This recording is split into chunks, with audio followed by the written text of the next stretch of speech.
Good morning students.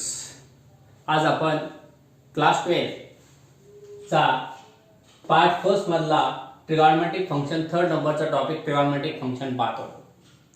हा ट्रिगॉनोमेट्रिक फंक्शनचा topic आहे. त्यातले फर्स्ट पॉइंट्स आपण पाहिलेला आहे. तो आहे जनरल सोल्युशन आणि प्रिन्सिपल सोल्युशन. हा पॉइंट आपण पाहिलेला आहे. प्रिन्सिपल सोल्युशन आणि जनरल सोल्युशन पाहिल्यानंतर आपल्याला नवीन पॉइंट्स आपल्याला पाहायचा आहे. तो म्हणजे सोल्युशन ऑफ ट्रायंगल. ट्रायंगलचं सोल्युशन्स पाहायचं आहे. मग ट्रायंगलचं सोल्युशन पाहण्याऐवजी आपल्याला पोलार कोऑर्डिनेट आपल्याला पाहणं गरजेचं आहे. आता पोलार कोऑर्डिनेट म्हणजे काय? पोलार कोऑर्डिनेट तुम्हाला कार्टेशियन कोऑर्डिनेट माहिती आहे, x आणि y. This the depend on the x axis and y axis, x coordinate and y coordinate, त्याला आपण कार्टेशियन कोऑर्डिनेट म्हणतो. परंतु पोलार कोऑर्डिनेट आपल्याला पाहणं गरजेचं आहे. पोलार कोऑर्डिनेट कोणते की ज्याचा आपल्याला रिलेशन आपल्याला पाहणं गरजेचं आहे. आपण x ऍक्सिस आणि y ऍक्सिस आपण काढून घेतला.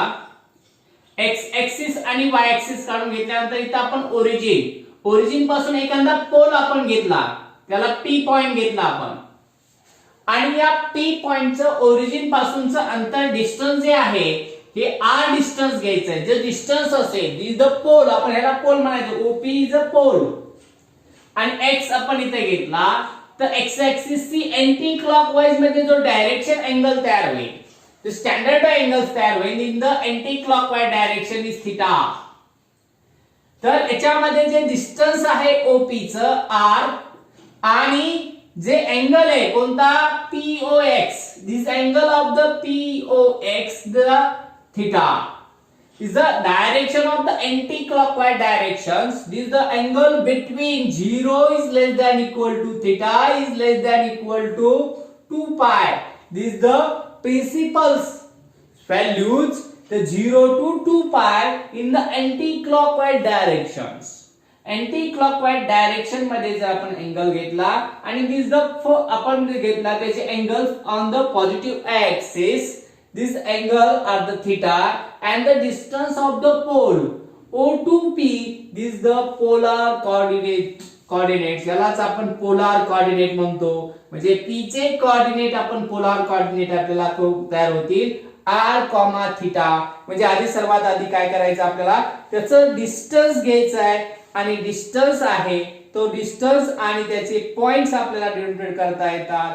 म्हणजे त्यानुसार आपल्याला इथं r, थीटा हा आपल्याला आन्सर आपल्याला इथं मिळून जाईल. म्हणजे r, थीटा म्हणजे ते डिस्टन्स आहे पोलारचं, ते पोलारचं डिस्टन्स आणि त्याने x ऍक्सिस शी केलेला जो अँगल आहे त्याला आपण काय म्हणतो, पोलार कोऑर्डिनेट म्हणतो. म्हणजे r, theta is the polar coordinate. हे पोलार कोऑर्डिनेट आहे. म्हणजे त्याची दिलेली पोलार कोऑर्डिनेट आपल्याला जर पोलार कोऑर्डिनेट आणि कार्टेशियन कोऑर्डिनेटचा आपण रिलेशन बिटवीन पाहू.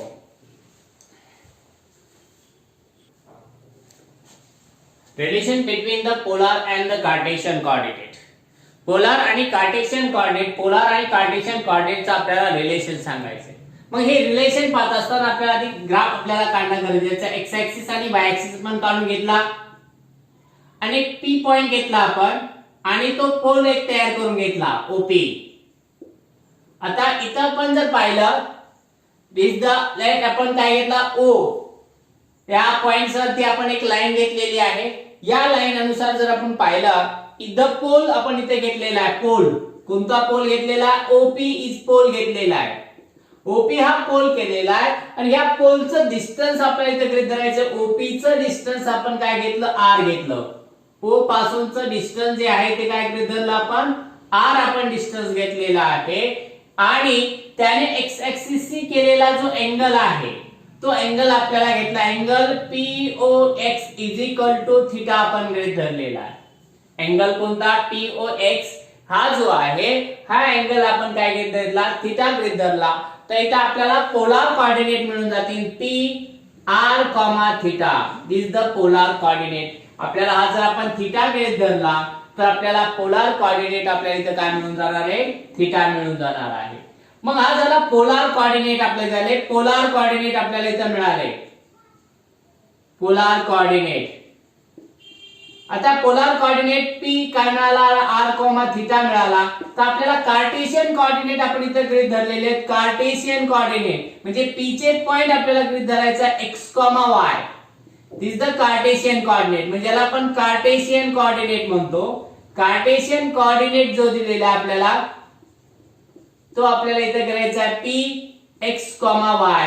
x, y हा आपण कार्टेशियन कोऑर्डिनेट गृहीत धरला. x, y is a Cartesian coordinate. आता हा x, y Cartesian coordinate P चे आहेत आणि पोलार कोऑर्डिनेट r, थीटा आहे. मग या दोघांचं एकमेकाशी रिलेशन, जर आपल्याला पोलार कोऑर्डिनेट दिले तर कार्टेशियन कोऑर्डिनेट कसे काढायचे, कार्टेशियन कोऑर्डिनेट दिले असेल तर पोलार कोऑर्डिनेट कसं काढायचा, हे आपल्याला लक्षात आलं पाहिजे. मग हे लक्षात येण्यासाठी आपल्याला यांच्या दोघांचं रिलेशन आपल्याला काढणं गरजेचं आहे. मग आपल्याला पॉइंट P जर काढायचे असेल, कार्टेशियन मध्ये आपल्याला पाहिजे असेल तर साइन थीटा आणि कॉस थीटा आपण एक परपेंडिक्युलर टाकून घेतला आहे. PM इज अ परपेंडिक्युलर, आपण PM हा परपेंडिक्युलर टाकला. PM जर आपण परपेंडिक्युलर टाकला तर PM is equal to, PM हा परपेंडिक्युलर टाकला आपण x ऍक्सिस वरती. x ऍक्सिस वरती जर परपेंडिक्युलर टाकला तर त्यानुसार आपल्याला इथं थीटा राइट अँगल ट्रायंगल मिळून जाईल. Triangle PMO is angle PMO is equal to 90 degree. हा 90 डिग्रीचा आपल्याला अँगल इथं POM मिळाला. मग POM 90 डिग्रीचा अँगल असेल तर इथं आपल्याला ट्रिगोनोमेट्रिक फंक्शन अनुसार आपल्याला इथे विचार करता येईल. ट्रिगोनोमेट्रिक फंक्शन अनुसार जर विचार केला तर दिस द आपल्याला इथं पाहिजे x कोऑर्डिनेट जर फाइंड करायचे असतील तर आपल्याला जे अँगल आपल्याला P चे कोऑर्डिनेट आपल्याला काढता येतात. cos theta is equal to आपल्याला काय अपोजिट साइड, cos थीटा ही ऍडजेसंट साइड अपॉन हायपोटेनियस म्हणजे x अपॉन r आपल्याला मिळून जाईल. आणि sin थीटा काय मिळून जाईल आपल्याला, sin theta is equal to आपल्याला इथं मिळून जाईल opposite side upon hypotenuse. Opposite side y आणि ऍडजेसंट साइड x येऊन जाईल इथं. म्हणजे sin theta is equal to आपल्याला मिळून जाईल y अपॉन r. आणि याच्यावर जर डिस्टन्स केला तर x is equal to r into cos theta and y is equal to r into sin theta आपल्याला फाइंड करता येतो. या पद्धतीने जर आपण पाहिलं r इंटू cos थीटा आणि r इंटू sin थीटा, म्हणजे इथं आपल्याला जर काय माहिती असेल तुम्हाला पोलार कोऑर्डिनेट माहिती असेल तर कार्टेशियन कोऑर्डिनेट आपल्याला या पद्धतीने आपल्याला काढता येतात. This the x is equal to r into cos theta आणि y is equal to r into sin theta. म्हणजे काय माहिती असेल तुम्हाला, पोलार कोऑर्डिनेट माहिती असेल तर कार्टेशियन कोऑर्डिनेट ह्या पद्धतीने आपल्याला फाइंड करता येतात. y is equal to r into cos theta आणि y आपले x is equal to r into cos theta आणि y is equal to r into sin theta. This the polar coordinate to the Cartesian coordinate आपल्याला find करता. जर Cartesian coordinate दिले असेल तर आपल्याला पोलार कोऑर्डिनेट काढता आले पाहिजे. मग पोलार कोऑर्डिनेट काढण्यासाठी आपल्याला अँगल आपल्याला आधी सर्वात आधी r फाइंड करता आला पाहिजे. मग r फाइंड करण्यासाठी आपल्याला काय करायचंय, याचे फाइंड ची फॉर्म्युला आपल्याला इथे वापरायचे. मग जर फॉर्म्युला आपण जर पाहिला तर OP चा square is equal to OM चा स्क्वेअर प्लस PM चा स्क्वेअर. PM चा स्क्वेअर आपल्याला इथं मांडता येतो.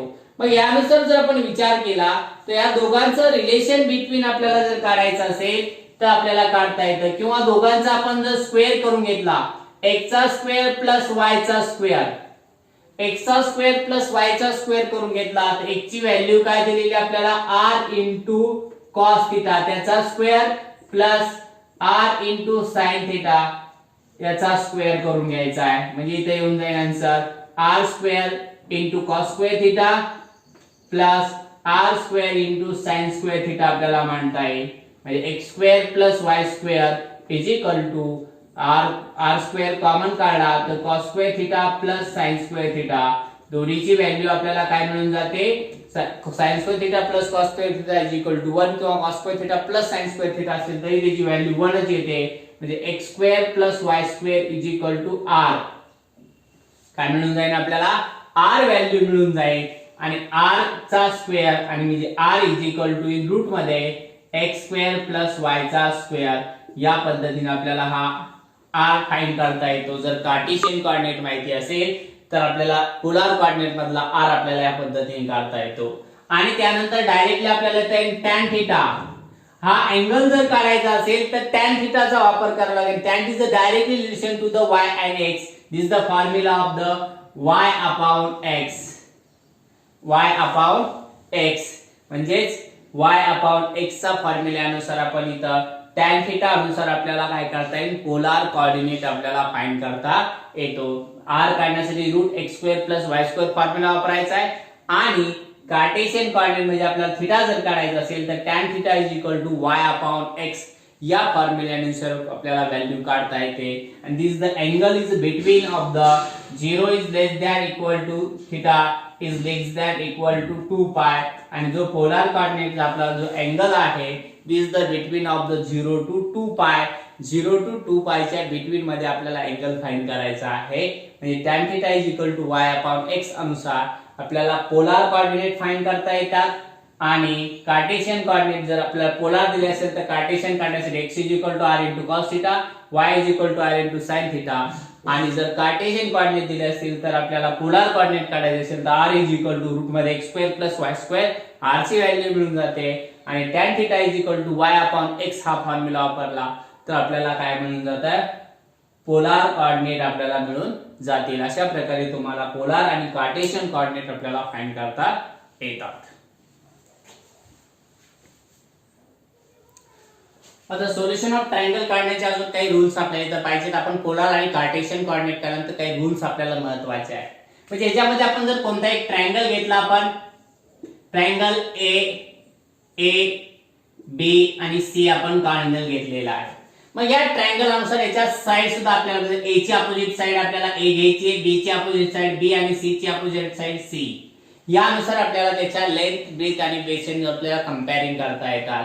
म्हणजे याचे जे अँगल्स आहेत, angle A, angle B, angle C, याच्यानुसार ट्रायंगुलर फंक्शन आणि त्याची लेंथ जी आहे, साइड लेंथ ऑफ साइड जे आहे, लेंथ ऑफ साइड्स या काय करायच्या ए बी आणि सी या लेंथ ऑफ साइड्स अनुसार त्यांचे रिलेशन बिटवीन अनुसार आपल्याला काय करता येते, त्याचे सोल्युशन्स आपल्याला फाइंड करता येतात. ते सोल्युशन तीन प्रकारचे आहेत. पहिला सोल्युशन आहे साइन रूल, साइन रूल. दुसरा आहे कोसाइन रूल, साइन रूल. त्यानंतर कोसाइन रूल. आणि थर्ड आहे the projection rule, projection rule. अशा प्रकारे आपल्याला 3 रूल्स आहेत. या 3 रूल्सचा आपल्याला वेगवेगळ्या प्रकारे आपल्याला प्रूव्ह करून घ्यायचा आहे. This the solution of the triangles मध्ये त्याच्या अँगल्स आणि त्याच्या साइड्स ची लेंथ अनुसार आपल्याला त्यांच्या दोन्हीच्या मध्ये रिलेशन्स मध्ये करता येतं. साइन रूल, कोसाइन रूल आणि दिस द प्रोजेक्शन रूल्स. यानुसार 3 रूल्स आपल्याला इथं प्रूव्ह करायचे. त्यातला आपल्याला पहिला साइन रूल्स आपण आज पाहू.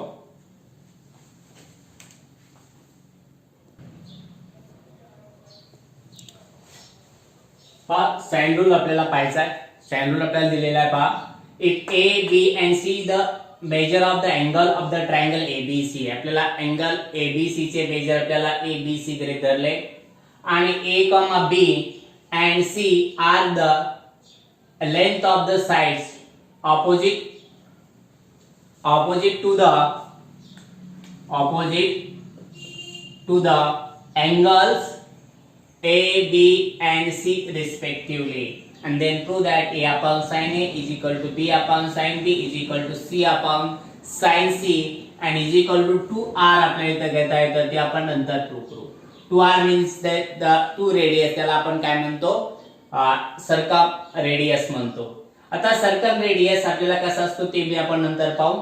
आता आपल्याला प्रूव्ह करायचं सर्वात A upon sin A is equal to B upon sin B is equal to C upon sin, याला साइन रूल्स म्हणतो. आपण ह्या प्रूव्ह करून घ्यायचा आहे.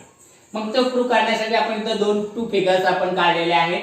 त्यामधल्या पहिल्या फिगर्स मध्ये आपण जर विचार केला तर यानुसार आपल्याला अँगल्स जो आहे ए अँगल आपल्याला एक्यूट अँगल्स आपल्याला स्टँडर्ड ऑफ पोझिशन अनुसार आपल्याला इथं गृहीत धरायचा आहे. म्हणजे चॉईस आपण अँगल आपण घेतला कशावरती, ओरिजिन द एक्स ऍक्सिस वरती आपल्याला गृहीत धरायचा आहे. आणि दुसरा आपल्याला परपेंडिक्युलर वाय ऍक्सिस आपण इथे गृहीत धरलेला आहे. मग जो अँगल ए आणि बी, दिस अँगल ए हा काय लेस दॅन ऑफ 180 आहे अँगल ए हा काय करायचा आहे आपल्याला 180 पेक्षा लेस आपल्याला गृहीत धरायचा आहे. मग 180 पेक्षा लेस आपण टू अँगल्स आपण इथे गृहीत धरले. त्यानुसार वेगवेगळ्या व्हॅल्यूज आपण इथे पाहिल्या. तर त्या व्हॅल्यूचा विचार जर केला आपण तर दोन्ही अँगल सेम आहेत. फक्त this the angle is a positive y axis and this angle is a negative y axis. Angle आपण जर triangle ABC on the positive y axis आपण घेतला, on the positive y axis, positive y axis, x axis वरती घेतला तर याच्या अँगलचे values आपण value काढल्या. तर ट्रायंगल ABC अनुसार याच्या लेंथ आपल्याला फाइंड करता येतील. मग ट्रायंगल ABC च्या जर लेंथ आपण पाहिल्या, ट्रायंगल ABC च्या ट्रायंगल ABC लेंथ आपल्याला काय मिळून जाईल, AB is equal to C मिळून जाईल, BC is equal to A मिळून जाईल आणि AC is equal to B मिळून जाईल. AC is equal to B. यावरून आपल्याला कोऑर्डिनेट फाइंड करता येतात. A चे कोऑर्डिनेट आपल्याला 0, काय मिळून जातील, A चे कोऑर्डिनेट 0,0, B चे कोऑर्डिनेट आपल्याला मिळून जातील C,0 आणि C चे कोऑर्डिनेट जर आपण काढले तर C चे कोऑर्डिनेट आपल्याला काढण्यासाठी अँगल A चा वापर करावा लागेल. अँगल A चा जर वापर केला तर अँगल C चे कोऑर्डिनेट आपल्याला मिळून जातील. त्याची लेंथ A पासून C ची लेंथ किती आहे, B into cos A, B into sin A, B into cos A, B into sin A हे आपल्याला याचे कोऑर्डिनेट मिळून जातील. आणि त्यानुसार जर लेंथ काय मिळाली तर आपल्याला CM is a perpendicular on AB आपण CM वरती परपेंडिक्युलर आपण घेतला तर त्याच्या आपल्याला CM ची लेंथ आपल्याला फाइंड करता येते. मग CM ची लेंथ आपण कशी काढणार, मग CM ची जी लेंथ आहे ती काढण्यासाठी आपल्याला इतर कोऑर्डिनेट पॉइंटचा वापर आपल्याला करायचा आहे. लेंथ ऑफ CM जर आपण पाहिलं तर लेंथ ऑफ CM जो आहे ही आपल्याला इथे काढण्यासाठी कुणाचा वापर करावा लागेल, लेंथ ऑफ CM ची लेंथ आपल्याला फाइंड करायची आहे. ती आपल्याला मिळून जाईल length of CM is equal to आपल्याला जी लेंथ आहे साइनचा अँगल असेल ती साइनची व्हॅल्यू आपल्याला मिळून जाईल. म्हणजे इथे मिळून जाईल B into sin A, B into sin A ती लेंथ ऑफ CM आपल्याला इथे मिळून जाईल. CM ची लेंथ आपण जर काढली जे परपेंडिक्युलर अनुसार तर ती आपल्याला इथे मिळून जाईल B into sin A. कारण की M चे कोऑर्डिनेट आपण जर पाहिले तर ते M चे कोऑर्डिनेट आपल्याला इथे माहिती नाहीत. म्हणजेच त्यानुसार जर पाहिलं तर आपल्याला परपेंडिक्युलर अनुसार आपण ती काढू शकतो. लेंथ ऑफ CM आपल्याला B into sin A मिळून जाईल. आता लेंथ ऑफ CM आपण B into sin मिळाला तर AC ची लेंथ आपल्याला B माहिती आहे, AC ची लेंथ B आहे. मग लेंथ ऑफ CM आपल्याला काय मिळाला, B into sin A. मग त्यानुसार आपल्याला इथे दुसरा जर आपण पाहिला दुसऱ्या फिगर अनुसार therefore triangle ABC on the negative x axis, negative x axis चा आपल्याला घेतला तर त्यानुसार आपल्याला इथे कोऑर्डिनेट मिळून जातील. पहा A चे कोऑर्डिनेट आपल्याला मिळून जाईल, A चे कोऑर्डिनेट आपल्याला मिळून जाईल C,0, B चे कोऑर्डिनेट आपल्याला 0,0 मिळून जातील आणि C चे जर कोऑर्डिनेट आपण काढले तर x ऍक्सिस चा पॉझिटिव्ह अँगलचा विचार करावा लागेल. C चे कोऑर्डिनेट आपल्याला इथे मिळून जातील. C चे कोऑर्डिनेट काय मिळून जातील आपल्याला इथं B, म्हणजे अँगलचा वापर करावा लागेल. म्हणजेच लेंथ काय A लेंथ येऊन A ची समोरची A लेंथ येऊन जाईल, इथं B लेंथ येऊन जाईल. म्हणजेच अँगल आपल्याला मिळून जाईल A into cos A minus cos pi minus B आणि sin A into sin pi minus B. त्याच्यावर लेंथ ऑफ आपल्याला लेंथ काय AB ची लेंथ आपल्याला मिळून जाईल C, AB ची लेंथ C मिळून जाईल. त्यानंतर AC ची लेंथ आपण जर काढली length of AC AC is equal to B मिळून जाईल आणि लेंथ ऑफ BC जर आपण काढलं length of BC is equal to आपल्याला काय मिळून जाईल A मिळून जाईल. त्यानुसार लेंथ ऑफ CM आपल्याला CM हा परपेंडिक्युलर टाकला आपण कशावरती AB ला, तर त्यानुसार आपल्याला CM ची लेंथ आपण जर फाइंड केली तर B into sign pi minus B म्हणजेच आपल्याला मिळून जाईल B इंटू साइन B. मग या दोन्हीचे CM दोन्ही सेम आहेत. मग CM ची लेंथ सेम असेल तर CM is equal to CM. याची CM आपल्याला इथे दिलेली B इंटू साइन A आणि याची सेम आपल्याला दिलेली B इंटू साइन B. मग B इंटू साइन B काय दिले आपल्याला B इंटू इथं sorry A into sine B A into sine B is equal to B into sine B sine A. हा साइन A इकडे आणला तर A upon sine A is equal to B upon sine B आपल्याला मिळून जाईल. Similarly त्याचप्रमाणे similarly आपण जर पाहिलं similarly A upon sine A is equal to C upon sine C आपल्याला फाइंड करता येईल आणि देअरफॉर म्हणून A upon sine A is equal to B upon sine B is equal to C upon sine C आपल्याला इथं मांडता येईल. This the proof. अशा प्रकारे आपल्याला हा साइन रूल्स आपल्याला प्रूव्ह करता येतो. तो आपण बाकीचे आपण नंतर पाहू.